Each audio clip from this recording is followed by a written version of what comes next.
Je viens de finir l'article sur les transidentités, là, de l'article de Wikipédia. Ah bah, ça n'existe pas, en fait. Non. Là, je suis un peu déçu, puisque c'était mon nouveau loisir, et paf, ça s'arrête comme ça, quoi. Il faut que je trouve autre chose, je vais peut-être me mettre au paddle. Faut que je vois s'il y a une conférence d'Idrissa Berkane sur le paddle. Ça me filera un petit coup de main, quoi. Bon, qu'est-ce qu'on fait? Bah nickel. Salut YouTube, j'espère que ça va. Moi, ça va plutôt bien. Petite blague vis-à-vis du plutonium. Pas d'inquiétude, hein. Le reste de la vidéo, ce sera sérieux. Aujourd'hui, on va se mettre au vert parce que en 2023, l'Europe a décidé que le nucléaire était une énergie verte. On va donc aller voir comment est traité le sujet du nucléaire au sein de notre camp politique de la verdoyante vraie gauche. Au début, on va aller à la découverte du très connu Jean-Marc Jancovici. Alors pas d'inquiétude, je prendrai quelques secondes pour vous expliquer la structuration de son nom et de son prénom, qui est tout aussi complexe que celle de sa pensée. Ensuite, on ira voir le premier homme politique de France, de la vraie gauche, au sujet du nucléaire. Après ça, on ira à la découverte de l'ANDRA, une organisation qui veille à notre sécurité. Et enfin, on conclura sur une note extrêmement positive. Alors tout d'abord, notre très cher Jean-Marc Jancovici, son prénom s'écrit en deux prénoms, et son nom de famille s'écrit en un seul nom de famille. C'est pas Jean-Marc Jancovici, c'est Jean-Marc Jancovici. Comme Jean-Marc Morandini, par exemple, qui se prononce Jean-Marc Morandini. Comme dans la phrase Hey Jean-Marc Morandini, ça va? Pourquoi t'es toujours pas en prison? Voilà. Jean-Marc Jancovici, il est né le 13 février 1962, la veille de la Saint-Valentin, donc, voilà, à un jour près, il serait appelé Valentin Jancovici. C'est un ingénieur, enseignant et conférencier français. Il a été scolarisé au lycée Louis-le-Grand, dans lequel il a suivi l'enseignement des mathématiques spéciales. Alors les mathématiques spéciales, c'est l'inverse des mathématiques appliquées. C'est un espèce de mélange entre l'art plastique et les mathématiques. On va faire des chiffres un petit peu tordus, parfois même on oublie des chiffres, voilà, pour ajouter un peu de challenge. On peut mettre des points d'interrogation pour créer du fun. La somme des entiers est égale à moins 1/12. Et il y a aussi même des chiffres à l'envers, parfois, pour faire un petit peu foufou, on va dire. Suite à ça, il devient diplômé de l'école de Polytechnique, qui s'appelle aussi X. Donc après avoir eu son diplôme de Twitter, il va créer le bilan carbone. Ouais. Malheureusement, c'est lui qui a créé ça. Ensuite, il va sûrement regretter, hein. Un petit peu comme Oppenheimer, qui avait créé la bombe H, qui a donné par la suite la série H. Ou encore Einstein. Einstein, quand il a créé la vitesse de la lumière, et qu'après ça a donné l'émission sur M6 là, avec le dentiste un peu cringe là. Comme Jean-Marc il regrette d'avoir créé le bilan carbone, bilan carbone qui va détruire la planète, hein, avec les banquises, avec les ours polaires au nord, les ours calcaires au sud, les degrés Celsius au-dessus du niveau de la mer, là, tout ça. Et ben il va décider de se lancer dans la défense de l'environnement. Et il va pointer du doigt le coupable tout trouvé, selon lui, les énergies fossiles. Donc voilà, on a notre coupable tout trouvé pour Jean-Marc, qui est le pétrole. Alors déjà, bon, moi perso, le pétrole, je trouve que ça a une odeur sympa. Donc je vois pas pourquoi ce serait dangereux, sauf si on le boit. Mais dans ce cas-là, s'il l'a bu, je peux comprendre qu'il ait un petit peu d'animosité envers le pétrole, mais ça sert pas à ça. Et puis c'est aussi un petit peu, est-ce que c'est le pétrole le problème? Ou c'est ce qu'on en fait? Ou c'est celui qui en fait quelque chose, l'humain? Un petit peu comme avec un pistolet. Qui c'est qui tue? C'est la balle? Ou c'est le pistolet? Ou c'est le chargeur?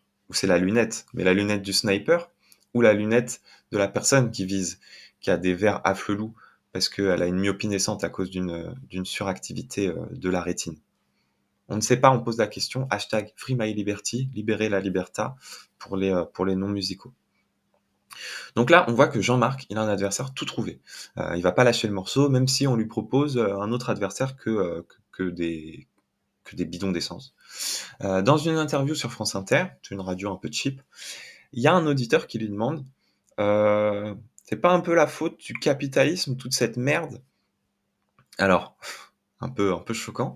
Normalement, il y a des questions, qui sont plutôt tranquilles, sur cette radio, mais là, sûrement que la journaliste, c'est une nouvelle, elle en a marre que, Jean-Marc, il prenne de haut, les petits bidons d'essence et elle veut le piéger avec un sujet sociétal, hem, le capitalisme. Alors le capitalisme, le méchant capitalisme, hein, on ne parle pas du capitalisme vert, le gentil qu'on peut réformer. De toute façon, c'est France Inter. C'est une radio du service public, donc c'est toujours des gens qui peuvent être parfois un peu de valeur, parfois trop gauchistes, avec des attaques incisives, sans foi ni loi, ni chamois, ni toi, ni pas toi, quoi, moi, lui, non, OK. Là, les journalistes, moi je les connais pas. C'était, alors j'ai écrit Léa Salamé, voilà, et son acolyte Nicolas Demorand. Voilà, donc pas mal dans l'idéologie woke, ces 2 là, quand même. Cependant, Jean-Marc ne se laisse pas avoir, ni être ou ne pas être. Il répond avec vigueur et pertinence en invoquant l'histoire. Alors que lui, c'est un scientifique de la science, et là, c'est bam, l'histoire. Il dit, je cite, on se rend compte qu'il y a des sociétés qui n'étaient pas organisées de manière capitaliste, qui ont pour autant été très productivistes et exercé une très forte pression sur l'environnement. Il y a au moins 2 exemples intéressants, la Chine et l'URSS. Paf! Dans ta face, l'auditeur récalcitrant qui vote LFI et qui aime les éoliennes. Tu avais pas vu venir, hein, ça. La Chine pas capitaliste et l'URSS pas capitaliste. Heureusement qu'on a utilisé la science et l'histoire en même temps pour pouvoir obtenir ces infos. Voilà. Il est bien renseigné, le Janco. Bref, 1-0 pour lui, et il s'arrête pas là. Il est tellement génial, il continue. Je sais pas si le fait de transformer mon boulanger en fonctionnaire est quelque chose qui va supprimer les problèmes. Boum, 2-0 pour Janco. Dans tes dents, le wokiste qui écoute la radio et qui appelle pour poser des questions.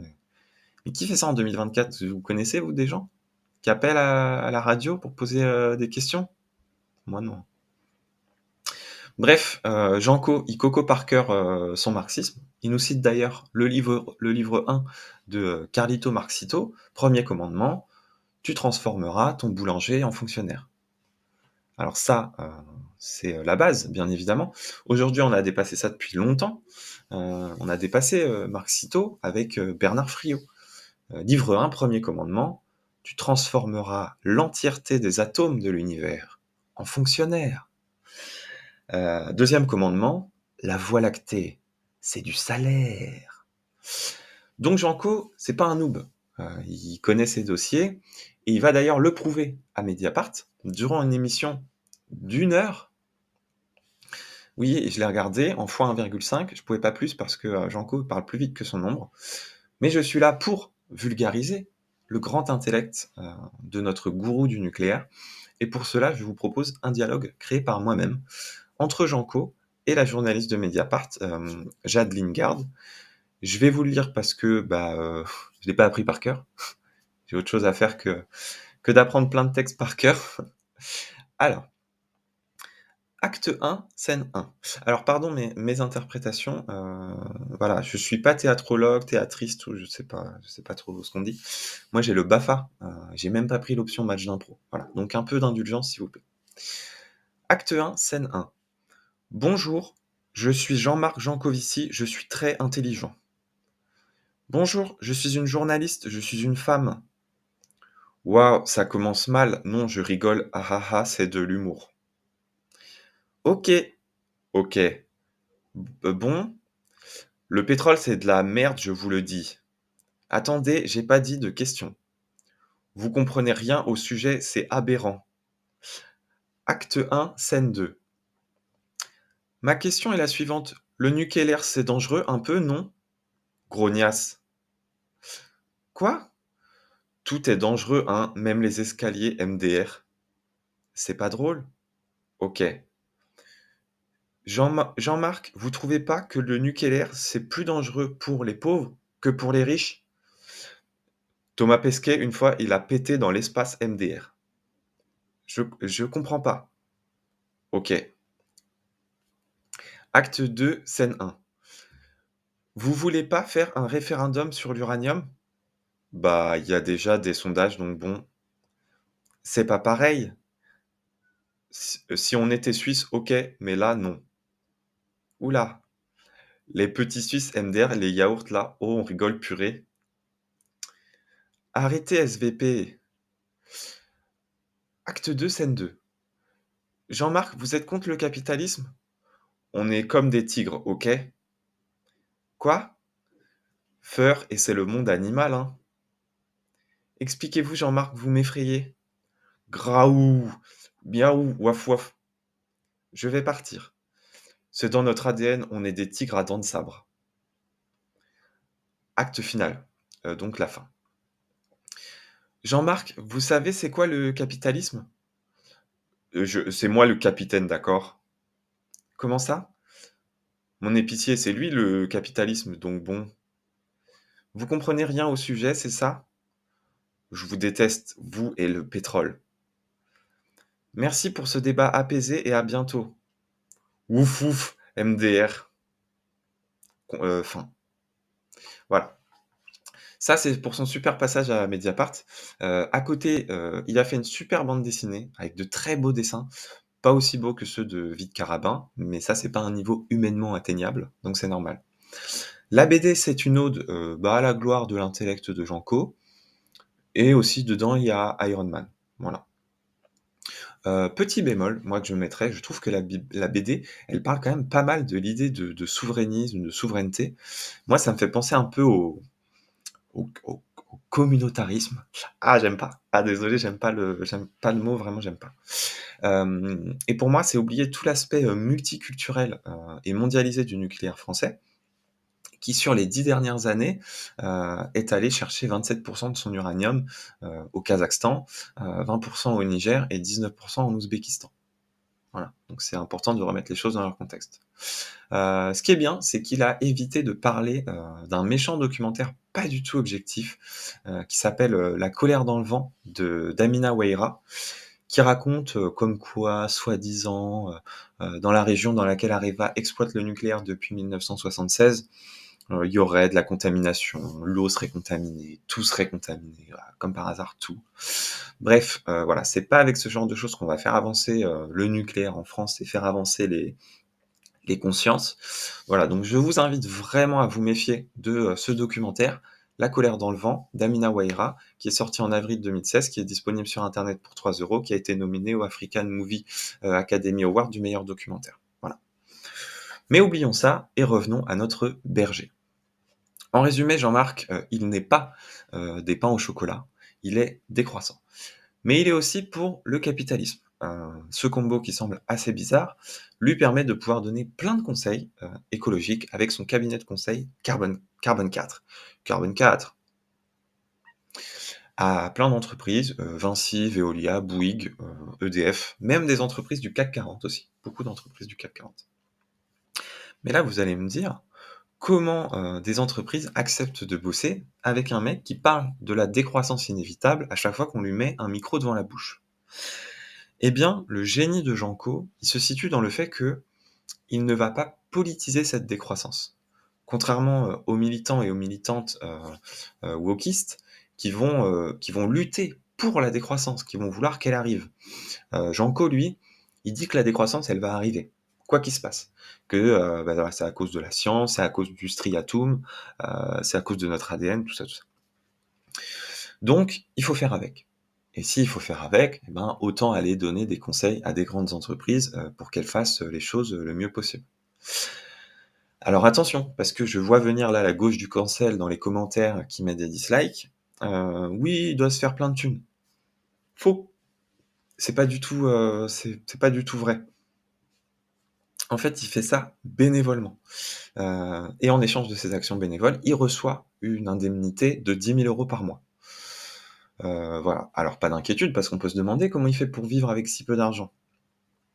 Mais vous inquiétez pas, il reçoit aussi des sous, de la vente de ses livres, de la vente de sa bande dessinée, il y a toutes ses interventions médiatiques, il a des liens Tipeee et Utip dans sa description, il fait des cagnottes, et cetera. Donc voilà, ne vous faites pas trop un sang d'encre pour Jean-Marc.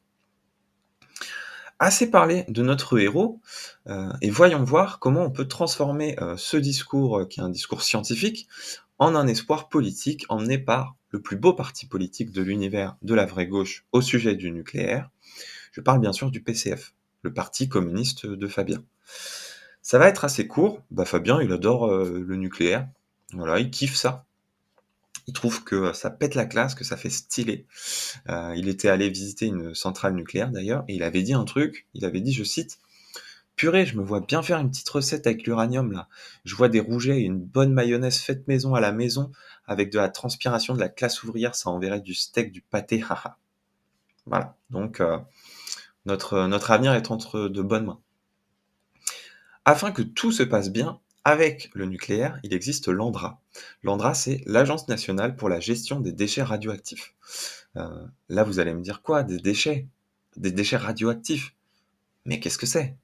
Eh bien, je me suis renseigné et ça n'a absolument rien à voir avec des animateurs de radio qui seraient encore en poste, malgré des actes polémiques tels que, Coé ou Morandini. Donc qu'en est-il des vrais déchets radioactifs? Quoi? Les centrales nucléaires font caca? Non, ça n'aurait aucun sens. Enfin, on sait pas, le caca, c'est subjectif. Par exemple, Yann Moix, il chie par la bouche. Bref. Hem, les déchets radioactifs, c'est quand le nucléaire, il a été tout utilisé, mais qu'il en reste quand même encore.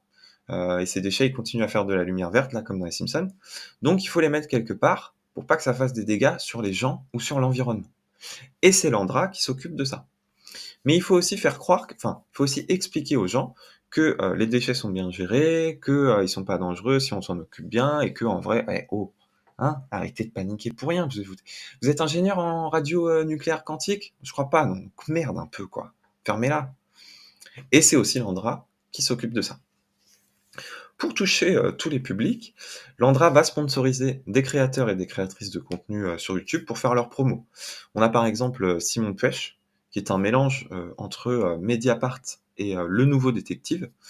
On a Defecator, qui défèque sur les fakes, sauf sur ceux de ses amis, zététiciens. On a aussi, des gauchistes comme DefCheck, un artisan, de la pipeline. Mais on a surtout notre acteur le plus important, cet acteur de la vraie gauche, monté de Linguisticae, un youtubeur qui est la parfaite fusion entre Clément Viktorovitch et Simon Astier. C'est ce dernier qui va nous intéresser parce qu'il a sorti une vidéo de 1h30 pour faire la promo de l'ANDRA. Bravo à lui et bravo aux personnes qui l'ont regardé jusqu'au bout. Pour la suite de la vidéo, je l'appellerai juste montée afin de faciliter certaines blagues. Mais qu'y a-t-il de si génial dans cette vidéo? Mis à part qu'il a volé la lumière de Rhinocéros, l'émission de Lumi, eh bien déjà, il y a son papa dans la vidéo, dès le début. Ça fait très Français Rouffin. Après, en plus, ils sont en voiture, il y a un peu de musique et tout. Moi, j'aime beaucoup cette ambiance. Hem, Ensuite, il va nous raconter un petit peu son parcours et comment sa rencontre avec Landra est le fruit du hasard. Alors, le fruit du hasard dans ce contexte, ça signifie, j'ai vu qu'ils recherchaient des vidéastes pour faire leur promo, j'avais très envie de le faire, donc j'ai foncé. Au début, il va parler un petit peu de son domaine de compétences, donc de la langue, de la mémoire, tout ça. Et après, la vidéo va tourner autour des solutions apportées à la problématique, de la langue qui évolue, et de savoir un peu, bah, si les gens dans 500 ans, ils seront capables de déchiffrer le panneau «Ne pas creuser» qu'on aura mis, là où on a enterré les déchets, quoi. Perso, moi, je dirais qu'il faut plutôt rien mettre, hein, parce qu'un panneau avec écrit «Ne pas creuser», ça fait clairement le début d'un scénario catastrophe d'une série pourrie avec, à la fin de l'épisode 1, le héros qui revient avec une pelle pour creuser. Moi, je juge pas, hein, moi-même, je ferais exactement la même chose, donc. Mais les gens de Landra, ils ont d'autres solutions que des panneaux «Ne pas creuser», genre des disques de saphir, voilà, qui peuvent contenir, environ 400 000 albums, si j'ai bien un truc comme ça, si j'ai bien compris le truc. Sauf qu'il faut un tourne-disque, spécial pour lire le machin. Parce que certes, c'est tellement solide que, tu peux laisser des vieux mecs gênants jouer, au frisbee avec, dans n'importe quel camping, de festival pourri, sans que les informations, elles soient, dégradées. Mais faut le tourne-disque adapté pour, le lire, quoi. Pour lire un disque de saphir, c'est pas un machin à 40 balles qui suffit. À mon avis, on est plus sur une espèce de machine bizarre, une fusion entre, un micro-ondes, un ordinateur quantique et un microscope. Bref, la conclusion de l'échange, entre le scientifique et le youtubeur, au sujet du support, c'est que, bah, là, on n'a pas trouvé grand chose de satisfaisant, mais on bosse. On bosse, on bosse, on bosse. Pas d'inquiétude, et puis de toute façon, ça va le faire, ça va le faire. Ensuite, Monté va descendre en mode pump it up dans le trou, qu'on a creusé pour foutre les déchets. Mauvaise idée, ça fait aussi un peu début de scénario catastrophe. Ensuite, ça continue les interviews en mode c'est pas sorcier. Là, il y a une chargée de communication qui a pas été assez, chargée à mon avis, qui dit, qu'elles sont descendues à 490 mètres de profondeur. Pardon, 490 mètres, en dessous le niveau de la mer, mais il y a pas d'eau. Donc un petit peu d'abus, je pense. À part ça, elle explique un truc, intéressant, c'est que le projet est réversible, donc exactement comme les raquettes de ping-pong, qui a un côté, gauche, enfin un côté noir et un côté rouge, selon si on veut faire des lifts ou, des slices. Et ça, bah, vous les connaissez les raquettes de ping-pong. D'ailleurs, quand vous arriviez en retard, pour faire la tournante, vous étiez obligé de vous coltiner celle qui était qu'en bois ou même d'utiliser, la tongue.